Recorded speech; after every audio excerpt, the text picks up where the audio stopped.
Good morning. It's so good to be here with you this morning during our meditation time. I am just so glad to be here. I had a wonderful meditation time early this morning during my usual daily time, and then my mind got busy again. So I'm like, oh, good. I get to meditate some more and just go, shh, it's okay. It's okay. Clear things out. And on that note, last week we talked about our internal hygiene, that our meditation time is part of keeping that inner space clear and calm and present, not going off on all sorts of different directions, although there's a time to plan, there's a time to be prepared for something that's coming. But our meditation time strengthens that muscle, that internal muscle of our focus and attention, so that we are generally able to be present and focus on what's happening right now. And that also puts a little bit of a gap between that fight or flight response that sometimes we call anxiety. It gives us a little gap between what's happening right now and that internal readiness to jump and run or jump and fight. And it just keeps that part calm because our fight or flight mechanism, our anxiety mechanism, isn't generally necessary. It's built into us. It's part of our human nature in order to protect ourselves. It's our fight or flight mechanism. It's to protect ourselves. But in our everyday life, we really don't need it. Our mind will come up with reasons why we do. There's plenty of plenty of justifications for feeling nervous about something or anxious about something.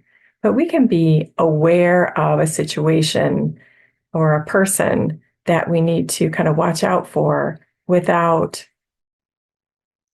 that anxiety getting revved up inside. We can, you know, um, be aware, like, okay, this person, may or may not be in a good space when I see them. So I'm going to just be my quiet observer self and just watch, do what I need to, and then maybe get myself out of that situation as soon as I can. Obviously, we're not talking about some kind of abusive situation because we want to either A, avoid that altogether, or B, get the heck out of there, get some support and get the heck out of there altogether. So that's a different extreme than what we're talking about.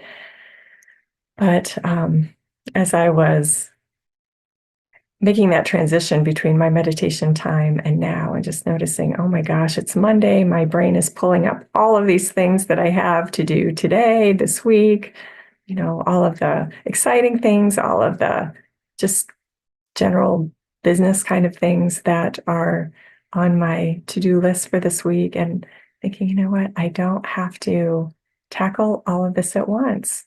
And keeping that internal hygiene helps me be aware that that's happening in the first place, to help me be aware that, oh my gosh, I am allowing my mind to take over my moment and fill it with all sorts of stuff that isn't happening right now. So I took a couple of deep breaths and I said, oh, thank goodness I have more meditation time before my workday. So um, I'm just trying to give an example of why this is a valuable exercise. Not that you don't already know it or you wouldn't be here with me now, but to just kind of give a real-time example of how meditation helps us be in charge of what's happening in the mind. Even when we think we can't, we can at least observe the busyness. We can at least observe it without indulging it, observe it without jumping into it. And sometimes, like, fortunately, I was able today. That's not an everyday ability. I'm working toward it. But today I was able to just pull myself back and say, no, I don't need to go. I don't need to do all those things. There's nothing I'm going to do except get ready before our Monday morning meditation. That's all I need. And I just want to be in my center today. So Just kind of continuing from last week, if you have your journal next to you, you can jot things down as they're coming up during our meditation time. And sometimes it's nice to just write it down and get it off the plate. We're just getting everything out of the way so that our inner space can be just calm and quiet and even bored. That's what we're going for. We're going for, oh, it's so quiet, it's boring. And the mind wants to go, okay, yeah, but what about this? Now I'm feeling at peace. Now I can think about all these things. Now I can jump back into my busyness. It's like, no, we're just going to stay in peace. During our meditation time today, we are just going to stay in peace. And when the mind comes up and does its thing, which it will, we're just going to pull back and just be in peace. So with that, I invite you to get comfortable in your space if you're not already.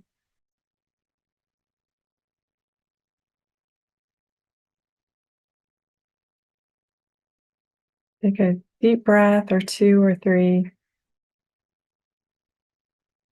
And as you breathe out, just picture you're blowing away all those thoughts, all the to-do lists. We're just blowing it away out of our space, that space that is internal within the body temple, I want to say, the body sanctuary, the body space.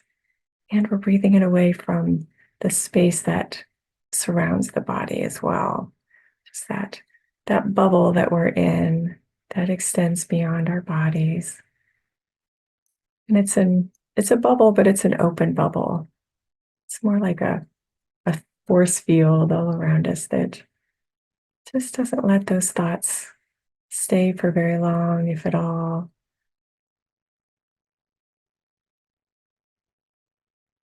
And we let our breathing come in and out through the work of the diaphragm exclusively, not the chest or the lungs. Allowing that air to go deep into the lungs, clearing out old, stale air and renewing it with oxygen. And I even saw a video recently that said the reason we do deep breathing is not just for the oxygen. The oxygen is fine, but it's also to that carbon dioxide that is part of our breathing process is important to relaxation too.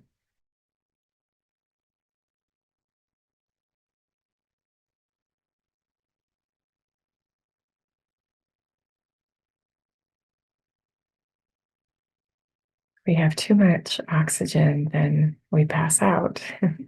If we have not enough oxygen, we pass out. So we want just that right amount of balance between the air that we breathe, all the atoms that go into that. Just help us relax.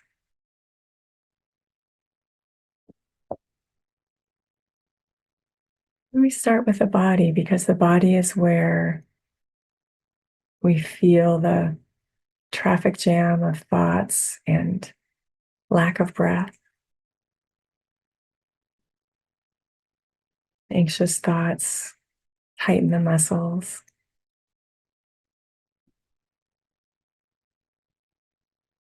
We're just going to feel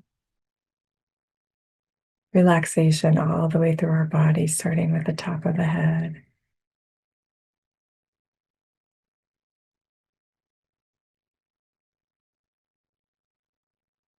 Almost like someone is pouring warm water from a watering can on top of our head, and it maybe tickles a little at first, but then it's soothing as that water moves down the head and relaxing that scalp. And the warmth relaxes the facial muscles, the forehead, the eyes, the jaw, the neck.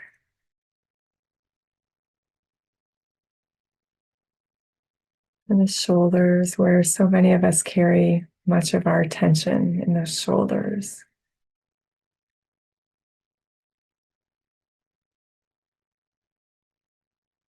When I think of the tension in my shoulders, sometimes I think of a little rabbit, scared little rabbit in the grass, and its shoulders are up and its ears are out, and it's listening, ready for, ready to flee. We're just going to let those rabbit shoulders relax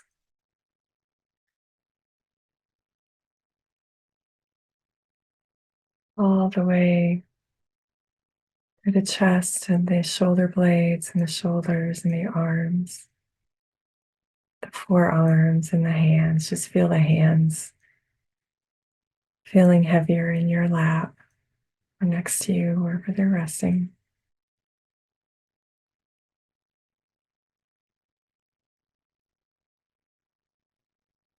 That water, that warm water moves down through the torso and middle and lower back.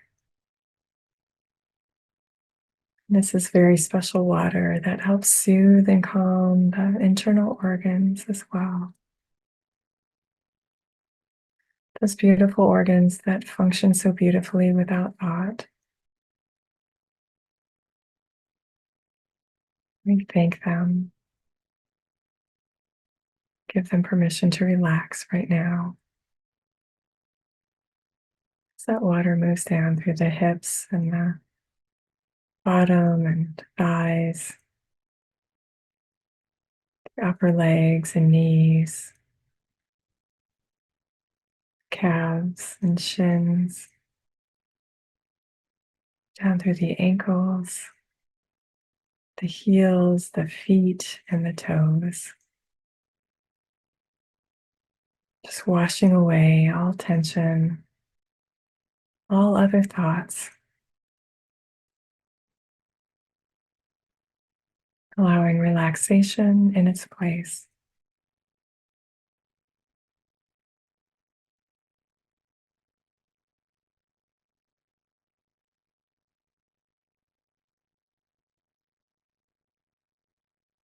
Once the body lets go and feels relaxed, I focus on the breath.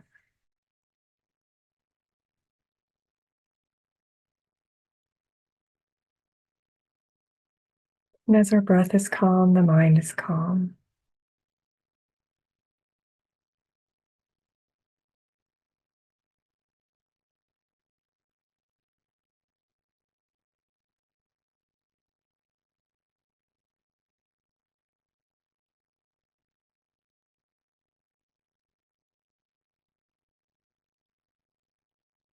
This is why we practice so often that quick breath or quick coherence, where we're breathing into the count of four and breathing out to the count of four.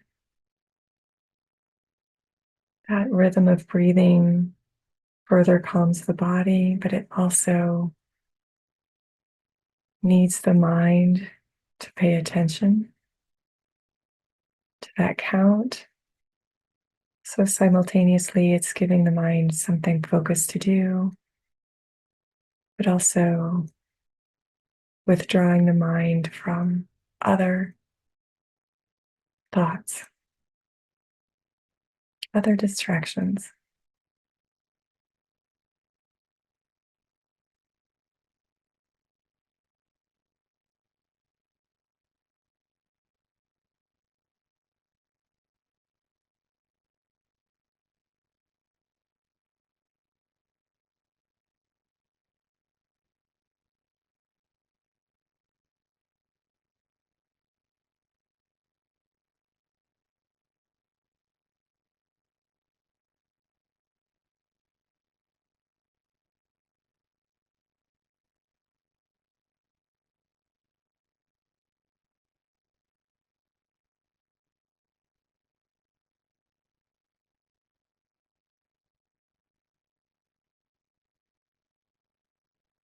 And focusing on that breathing from the diaphragm, breathing into that count of four,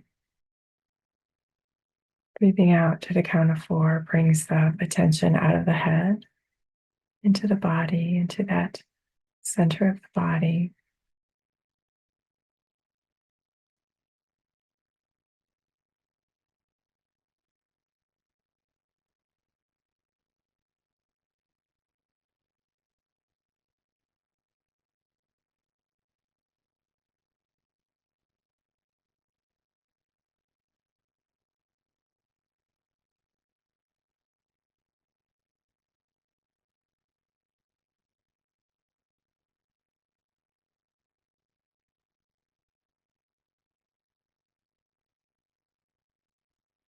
As your attention really focuses on that breath, you might even notice your heart beating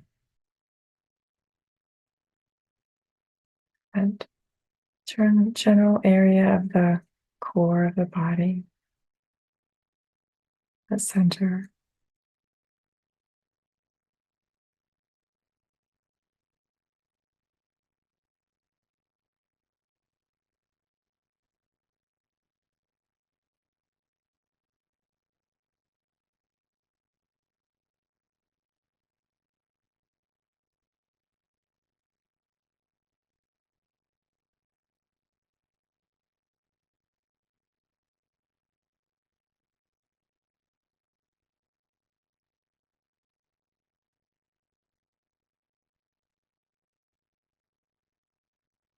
And for today, let's add a spotlight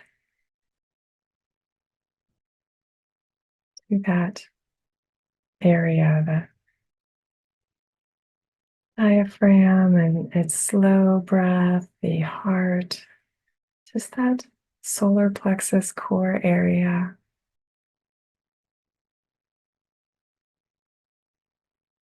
Let it be like a spotlight, not one that's hot, but one that's large and round and bright, shining from that center.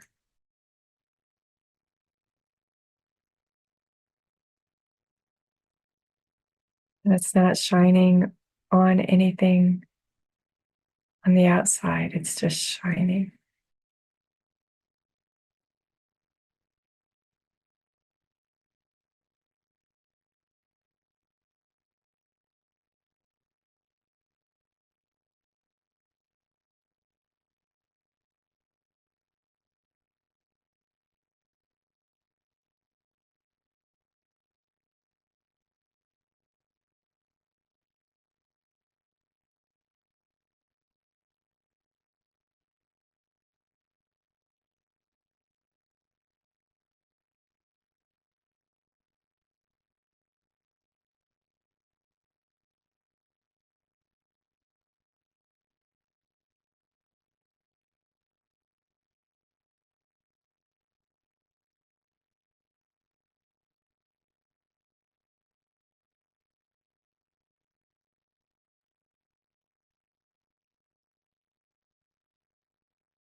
And as your breathing settles into a calm flow, you might feel that light growing from the circle glow of that spotlight, just filling up your body in both directions, moving up through the shoulders and head, down through the hips and legs, just shining forward.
And just feel that openness of the heart, of the center,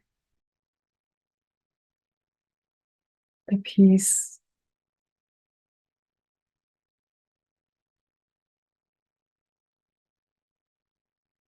the relaxation. When the mind body system can relax, there's an openness that comes. There's a trust in life that has more room to flow.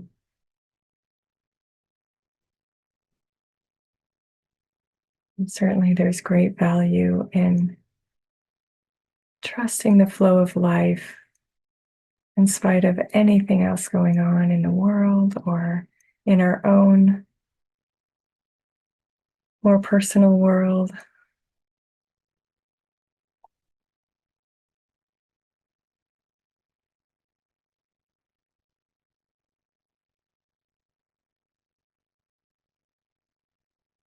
And that trust is valuable, it's necessary, it's healthy, it's true.